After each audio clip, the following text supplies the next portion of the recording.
केहू को असह्य दोष देना ठीक नहीं है कि नहीं?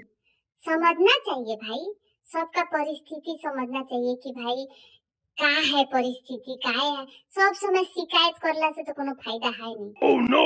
अब ये देखिए लोग कहता है टाइम नहीं है, टाइम नहीं, टाइम नहीं। मोबाइल के चलते टाइम नहीं है। अब क्या करेगा लोगवा? हैं?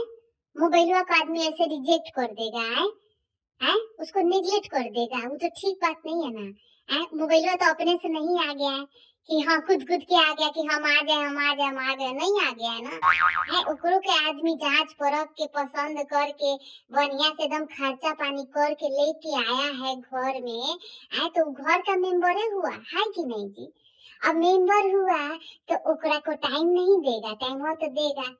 वो बेचारा मोबाइलो तो ऐसा है कि कितना बार का तरह तरह का जानकारी देता है। बटन दबाइए कि न्यूज का तो न्यूजो देता है, बटन दबाइए कि कोनो ऐसा का खाना खुराक का भाई जानकारी वो देता है। और दूसर कोनो कोनो जानकारी लगवा का ऐसा का सब जानकारी चाहिए, सबे कुछ देता है। तो कैसे लोगों को रिजेक्ट कर देगा?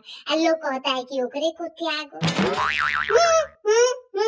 हम तो कहते हैं केहू को अपनाओ तो त्यागो मत। हाँ, बाकी यो याद रखो कि जो पहले तुम्हारा लाइफ में आया है, जिसको अपनाया है, जो सब समय तुम्हारे साथ रहा है, ओकरो को अपना के रखो। है त्यागना बढ़िया बात नहीं है ना। है आखिर में आदमी सबसे अकेला पड़ जाता है कि नहीं?